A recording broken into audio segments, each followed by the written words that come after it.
Now, there is a focus on many YouTubers, and there are some YouTubers who have been arrested because they have been spying for Pakistan.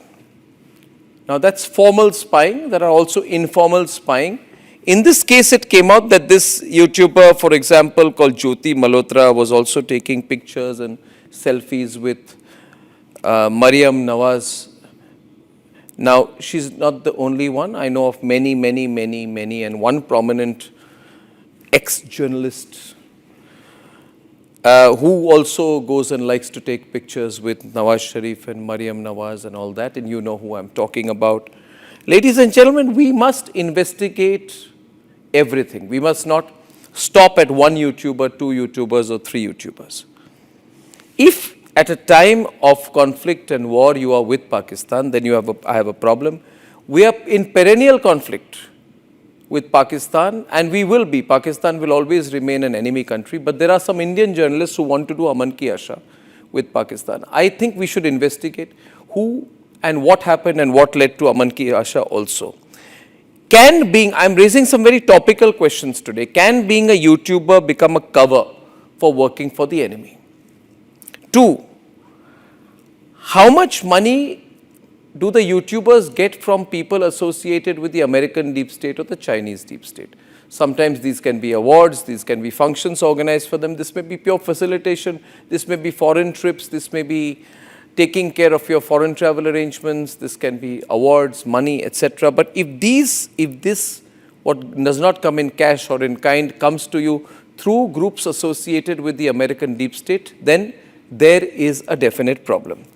The third point is, many of these people, YouTubers or these digital platforms who are not subject really to the tough laws of the land as they should be, say that we have subscribers. Now, who are your subscribers?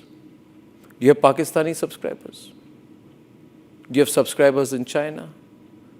Are all these subscribers genuine? How much money do you get from the subscribers? How do we know what the end source of the money is? Even if it's 500 rupees you're getting from a Pakistani or a Chinese, why are you taking that money? Will you take that money or call that support for good journalism? It's not. It's not. It's coming from a country that is inimical to you. The fourth point is, why did the American embassy around before or after the general elections start promoting YouTubers and social media people here in India? What is their interest? And why did some Indians accept this patronage from the Americans? Just think about it. Why did they take this patronage from the Americans? Do they know the Americans don't give anything for free? Or is it कि कुछ मिल गया American से ले लो? This जो भी मिल रहा है ले लो approach of some so-called fake YouTuber, social media journalists leads to a situation where I'm told today that amounts of money ranging from $10,000 to $50,000 is given to Indian journalists to do impact journalism. What impact journalism? Why do the Americans want impact journalism here in India? And why do Indians take it?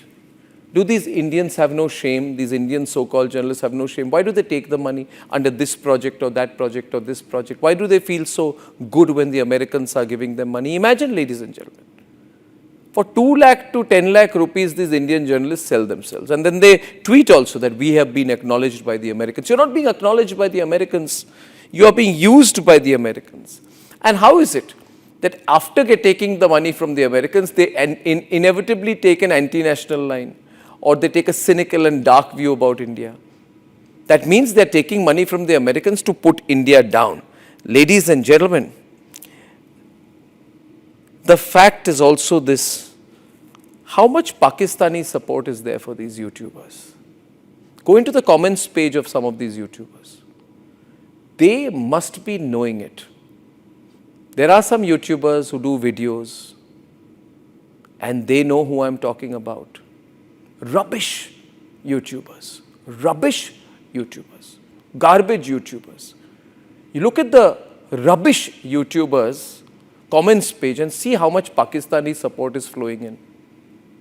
Now they'll say, okay, it's good, we have got support at the other side of the border. Well, great for you, but then why are you here in India? Why do you need Pakistani support? How many of your subscribers are Pakistani? How much of your comments are Pakistani? You can end up saying all this, that in the name of freedom of expression, we'll justify everything. You can't. You see what's happening, viewers, in India is that these YouTubers And I'm not against positive influencers. I run a positive influencers program. There are enough nationalists in the country. And let me tell you, the nationalists far outnumber the anti-nationals, far outnumber. But the nationalists have to become united and strong. That's why we started the Nationalist Collective.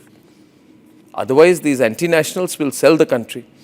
You see, viewers, the media in our country has the Cable Television Networks Act, the Prasar Bharati Act, the Telecom Regulatory Act.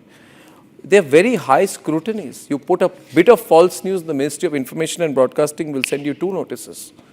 But whether in terms of ownership, end source of the money, end use of the money, or in terms of the worry of losing the entire business, losing the license, registration, ownership, there isn't any serious control on these YouTubers. So these YouTubers also do not do any real journalism. They basically sit in front of a chroma set. You can buy a set like this for 20,000 rupees and take a line. Rubbish YouTubers, ladies and gentlemen, rubbish YouTubers with a lot of Pakistani support. Now, should there not be curbs on them? Because if you can imagine the damage done to the national morale, because there will be people who may accept anything they say at face value. Now, we have blocked Pakistani handles, Pakistani media for a day, even Chinese and Turkish media was being banned out here. But what about the routes that through Indian YouTubers, Indian social media, you can influence or bring down the national morale? What if the Chinese are benefiting from this? What if the Pakistanis are sponsoring this? Can you be absolutely sure? How many YouTubers have foreign bank accounts? I'm asking. And they earn lots of money. You can sit at home and do an anti-Modi video or an anti-India video or any anti-government video or even an anti-army video. You learn 5 lakh rupees, 6 lakh rupees, 7 lakh rupees. And the investment is zero. All you need to do is sit, read out biased opinion, put it out, you learn 4-5 lakh rupees. And the more bias, the more prejudice, you learn more money. Because you're catering to the anti-segment.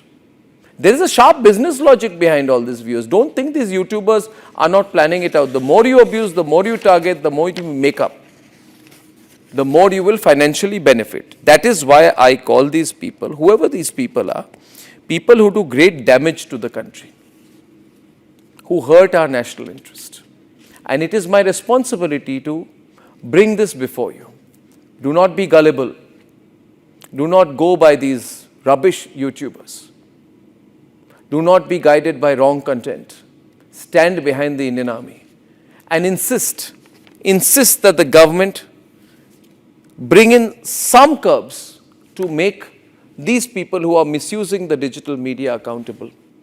We don't do that, then our great nation will not be united.